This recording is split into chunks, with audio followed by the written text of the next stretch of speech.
A name that became a brand that became a political movement, a movement that fractured a nation. Donald John Trump. To some, he's the savior of America, a billionaire maverick who tells it like it is. To others, he's a con man, a showman, and the single greatest threat to modern democracy. How did a man who built an empire on his name become the most polarizing figure of the 21st century? How did the king of real estate find himself teetering on the edge of financial ruin time and time again? And how did a reality TV star become a president whose actions are now the subject of multiple criminal indictments? Today, we're not going to talk about his successes. He does a fine job of that himself. We are going to step into the long shadow cast by his empire, into a world of dubious deals, spectacular bankruptcies, questionable associations, and the political scandals he would rather you forget. This isn't the story of how Donald Trump built his tower. It's the story of what's hiding in the basement. A foundation of father's money and shady practices. To understand Donald, you first have to understand Fred. Fred Trump, his father, was a tough, successful, and ruthless developer in Queens and Brooklyn. He built housing for the middle class, masterfully using government subsidies to make himself a millionaire, many times over. He taught his son the cardinal rule: in business, there are no friends, only winners and losers. Donald Trump loves to tell the story of the small loan of $1 million from his father, which he supposedly spun into a multi-billion-dollar empire. It's the cornerstone of his self-made man mythology. But a groundbreaking 2018 investigation by the New York Times painted a radically different picture. The paper uncovered that over the years, Donald received what would be the equivalent of at least $413 million in today's money from his father's businesses. Much of it, the investigation found, was funneled to him and his siblings through dubious tax schemes and shell corporations that amounted to, in the paper's words, outright fraud. For instance, Fred and his children created a company called All County Building Supply and Maintenance. This company's supposed purpose was to purchase supplies for Fred's buildings. In reality, it was little more than a phantom firm that would simply mark up the costs of things Fred had already bought, siphoning millions in untaxed cash directly into the pockets of the Trump children. It was a clever way to bleed the family empire dry while dodging gift and inheritance taxes. But it wasn't just about the money. Donald's first major scandal came while working alongside his father. In 1973, the U.S. Department of Justice filed a major civil rights lawsuit against Trump Management Corporation for systematically discriminating against black people. The government had evidence, including testimony from former employees, that rental applications from black apartment seekers were secretly marked with the letter C for colored and then rejected. The Trump's reaction was pure Donald. Instead of settling, they launched an aggressive counterattack, suing the government for $100 million for defamation. Eventually, they settled the case without admitting guilt, but agreed to implement measures to prevent discrimination. For Donald, it was a formative lesson. The best defense is a loud, aggressive offense. He would use this playbook for the rest of his life. So, the myth of the self-made man from Queens crumbles under scrutiny. His starting line wasn't just $1 million, it was a vast fortune. And his early business practices were marked by schemes that skirted the law and accusations of blatant racism. This was the foundation upon which he would build his own empire. The king of debt and the master of bankruptcy. By the 1980s, Donald Trump had his sights set beyond New York. He turned his attention to Atlantic City, the new gambling mecca of the East Coast. His vision was grandiose: to build the biggest, most luxurious casinos the world had ever seen. First came Trump Plaza, then Trump Castle, and finally, the crown jewel, the Trump Taj Mahal, which he christened the eighth wonder of the world. Its 1990 opening was a celebrity-studded spectacle, and Trump promised it would be a cash machine. The problem was, to finance this wonder, he had taken on over $3 billion in high-interest junk bonds. Financial analysts warned him from the start. The casino could never generate enough revenue to service that level of debt. But Trump ignored them. He believed in the magic of his own name. The magic failed. Just 1 year after its grand opening, the Taj Mahal declared bankruptcy. It was the first domino. Over the next 2 decades, Trump's casino businesses would file for Chapter 11 bankruptcy a total of 6 times. Now, it's important to understand what Chapter 11 bankruptcy is. It doesn't mean the business shuts down. It's a legal tool that allows a company to reorganize, shed its debts, and keep operating. For the owner, in this case Trump, it was a lifeline. But for whom was it a disaster?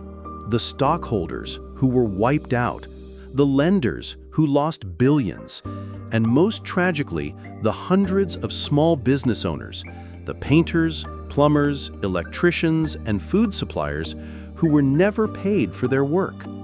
Countless contractors who helped build his glittering palaces were ruined. To Trump, it was just business. To them, he built his empire on their losses. And it wasn't just the casinos. Let's not forget Trump's other genius business ventures. Trump Shuttle, 1989 to 1992. Trump bought an airline promising ultimate luxury with maplewood veneer interiors and gold-plated bathroom fixtures. But he failed to grasp that business travelers cared more about schedules and reliability than fancy sinks. The airline never turned a profit and was eventually turned over to his creditors. Trump Steaks, 2007. Billed as the world's greatest steaks, they were sold through the electronic store The Sharper Image and were discontinued after just 2 months due to dismal sales. Trump Vodka, 2006 to 2011. The slogan was "Success Distilled." The reality was a failed product that ceased production when the company couldn't meet basic requirements. Trump the Game, 1989-2004. A board game that tried to mimic Monopoly but was widely panned as being both complicated and boring. And of course, Trump University, 2005 to 2010. Perhaps his most cynical venture. It wasn't an accredited university at all, but a series of high-pressure real estate seminars that promised to teach students Trump's secrets to success. People were lured in with a free class and then aggressively upsold on elite packages costing up to $35,000. Trump ended up paying $25 million to make the lawsuits go away. No admission of guilt, just a very large check. Trump's business history isn't so much a story of success as it is a masterclass in licensing a name and walking away clean, leaving a trail of debt, broken partnerships, and duped customers in his wake. You're Fired, the reality TV reboot. By the early 2000s, Donald Trump's reputation as a serious businessman was in tatters. The casino bankruptcies of the 90s had made him toxic to major banks. But then, he got the break of a lifetime. producer Mark Burnett approached him to host a new reality show, The Apprentice. The concept was brilliant in its simplicity. A group of aspiring entrepreneurs would compete in business challenges for a chance to work within the Trump organization. Each week, in a dramatically lit boardroom, Trump would dismiss one unlucky contestant with his now legendary catchphrase, "You're fired." The show was a godsend. It allowed Trump to completely rewrite his own history. On television, he wasn't the guy whose casinos had failed 6 times. He was the ultimate alpha male, a master dealmaker, a decisive leader who could spot a winner and a loser from a mile away. The Apprentice created the powerful illusion of a vast, thriving, flawlessly run business empire. In reality, much of his business at that time had shifted to licensing, selling the rights for other people to slap the Trump name on their buildings for a fee. He was building a brand far more than he was building buildings. But the millions of viewers at home didn't see that. They saw the helicopter, the limousine, the opulent boardrooms, and the all-powerful Donald Trump presiding over it all. For 14 seasons, the show hammered this new image of Trump into the American psyche. He became synonymous with success. The great irony is that the man who had failed with an airline, casinos, steaks, and vodka was now America's foremost teacher of business. It was this carefully crafted persona, born on television, that he would ride all the way to the White House. He wasn't selling voters on the real Donald Trump. He was selling them the character he played on TV. And millions bought it. The show was a godsend. It allowed Trump to completely rewrite his own history. On television, he wasn't the guy whose casinos had failed 6 times. He was the ultimate alpha male, a master deal maker, a decisive leader who could spot a winner and a loser from a mile away. The Apprentice created the powerful illusion of a vast, thriving, flawlessly run business empire. In reality, much of his business at that time had shifted to licensing, selling the rights for other people to slap the Trump name on their buildings for a fee. He was building a brand far more than he was building buildings. But the millions of viewers at home didn't see that. They saw the helicopter, the limousine, the opulent boardrooms, and the all-powerful Donald Trump presiding over it all. For 14 seasons, the show hammered this new image of Trump into the American psyche. He became synonymous with success. The great irony is that the man who had failed with an airline, casinos, steaks, and vodka was now America's foremost teacher of business. It was this carefully crafted persona, born on television, that he would ride all the way to the White House. He wasn't selling voters on the real Donald Trump. He was selling them the character he played on TV, and millions bought it. From conspiracy theories to the Oval Office. Trump's political ambitions had been simmering for decades, but his serious entry into the political arena began with a shameless, racist conspiracy theory. In 2011, Trump became the most prominent champion of birtherism, the baseless lie that Barack Obama, America's first black president, was not born in the United States and was therefore an illegitimate president. For weeks, he dominated cable news, demanding Obama release his long-form birth certificate. It was a cynical, ugly campaign designed to appeal to the darkest prejudices in a segment of the population. When the White House finally did release the full document, Trump simply declared victory, claiming he was the one who had forced Obama's hand. The birther campaign achieved 2 things. First, It cemented his status among a certain kind of conservative voter as a fearless fighter against the liberal establishment. Second, and more importantly, he learned a crucial lesson about modern politics. Facts don't matter as much as a loud, attention-grabbing narrative. When he announced his candidacy in 2015, his campaign was built on that very principle. He called Mexican immigrants rapists, proposed a total and complete shutdown of Muslims entering the U.S., mocked a disabled reporter, and insulted war hero John McCain. Every outrageous statement that would have ended the career of a traditional politician only seemed to make him stronger. His supporters saw it not as bigotry or cruelty, but as authenticity, a willingness to say what everyone else was supposedly thinking. And then there was Russia.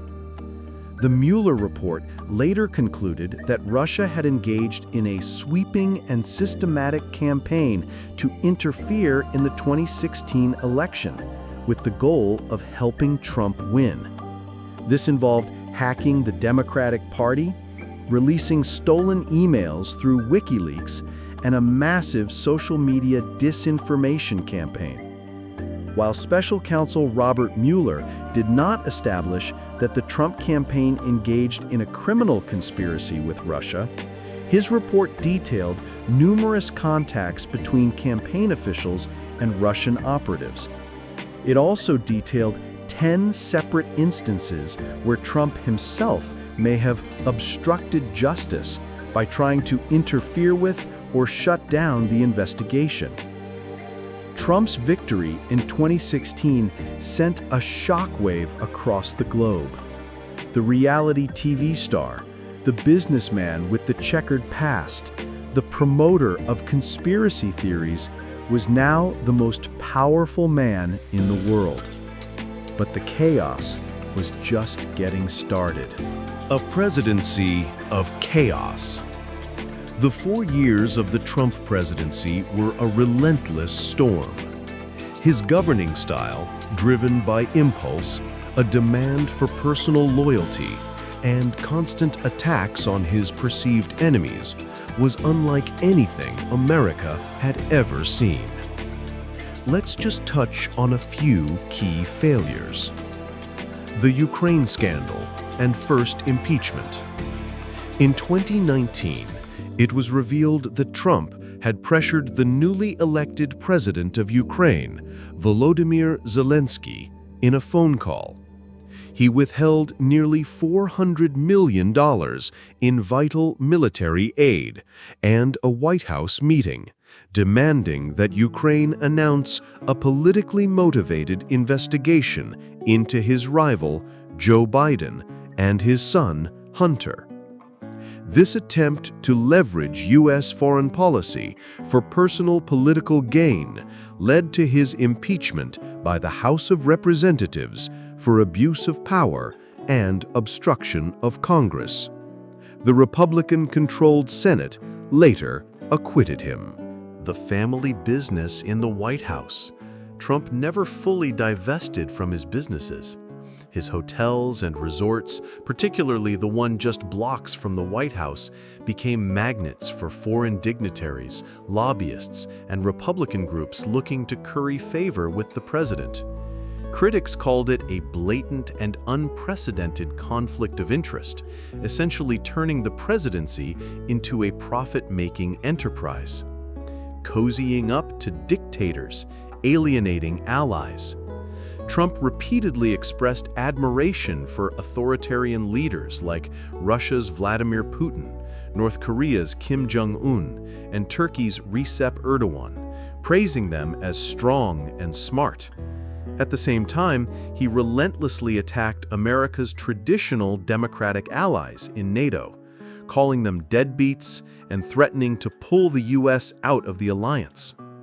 The COVID-19 response. This was perhaps the single greatest failure of his presidency. From the very beginning, he downplayed the threat of the virus, comparing it to the flu and promising it would miraculously go away. He promoted unproven cures like hydroxychloroquine and mused about injecting disinfectant. He clashed with his own public health experts, politicized the wearing of masks, and pressured states to reopen prematurely. Many experts believe this chaotic and dismissive response led to hundreds of thousands of unnecessary deaths in the U.S. The assault on democratic institutions. Throughout his term, Trump systematically worked to undermine public faith in core American institutions: the press, the enemy of the people; the intelligence community; the justice system; and most consequentially, the electoral process itself. That final assault would become the defining moment of his presidency. The big lie and the attack on the Capitol. After losing the 2020 election to Joe Biden, Donald Trump refused to concede. Instead, he launched an unprecedented disinformation campaign known as the Big Lie. For months, he and his allies falsely claimed the election had been stolen through widespread fraud. They filed over 60 lawsuits in courts across the country. They were almost all thrown out, often by judges Trump himself had appointed for a complete lack of evidence. He pressured state election officials, most famously Georgia's Secretary of State, Brad Raffensperger, whom he told in a recorded call, "I just want to find 11,780 votes." The campaign reached its violent crescendo on January 6, 2021. On that day, as Congress met to certify the election results, Trump held a rally in Washington, D.C. He repeated his lies about a stolen election and urged his thousands of supporters to march to the Capitol and fight like hell. And they did. The mob, incited by the president's words, broke through police lines and stormed the U.S. Capitol. They battled with police, ransacked offices, and hunted for lawmakers and Vice President Mike Pence, whom Trump had publicly condemned for refusing to illegally overturn the election. It was a direct assault on the peaceful transfer of power, the bedrock of American democracy, provoked by a sitting president. 5 people died as a result of the insurrection. For his role in inciting the riot, the House of Representatives impeached Donald Trump for a second time, making him the only president in U.S. history to be twice impeached. The post-presidency, a legal labyrinth. After such a finale, many assumed Trump's political career was over, but it wasn't. He has maintained an iron grip on the Republican Party. Yet the shadow of his actions continues to follow him, now taking the form of multiple criminal indictments, something unheard of for a former U.S. president. As of today, Donald Trump faces 4 separate criminal cases. The New York hush money case. He was indicted and subsequently found guilty on all 34 felony counts of falsifying business records to conceal a $130,000 payment made to adult film star Stormy Daniels just before the 2016 election to keep her quiet about an alleged affair. The federal 2020 election case. Special counsel Jack Smith has charged him with conspiracy to defraud the United States and obstruct an official proceeding for his multifaceted effort to overturn the 2020 election, a case that goes to the heart of his actions leading up to January 6th. The Georgia election interference case. Fulton County prosecutors have charged Trump and 18 allies under the state's RICO, Racketeer Influenced and Corrupt Organizations Act, alleging they were part of a criminal enterprise to illegally overturn his 2020 election loss in Georgia, with the infamous Raffensperger call as a key piece of evidence. Each one of these cases carries the potential for prison time. His legal strategy is his political strategy. Delay, attack the judges and prosecutors, call it all a witch hunt, and frame himself as the victim of a weaponized deep state. Conclusion. The story of Donald Trump is an American roller coaster with the brakes cut. It's a story of how a brand can become more powerful than reality, how television can manufacture an image that eclipses a man's actual record, and how one man's relentless ambition can shake the very foundations of a 250-year-old democracy. His business career is littered not with triumphs, but with bankruptcies and failures paid for by others. His political career is defined not by unity, but by division, disinformation, and an assault on the very institutions he swore an oath to protect. How will history remember him? As a brilliant showman who captured the zeitgeist of a forgotten America and broke a sclerotic political system? Or as a demagogue who shattered public trust in facts, in elections, and in the very idea of truth itself? The final verdict on his legacy has yet to be written. But one thing is certain: Donald Trump changed America and the world. And we will all be living with the aftershocks for a very long time. Thanks for watching. Let us know what you think in the comments. What other parts of the Trump saga do you think deserve a closer look? Be sure to subscribe so you don't miss our next investigation. See you then.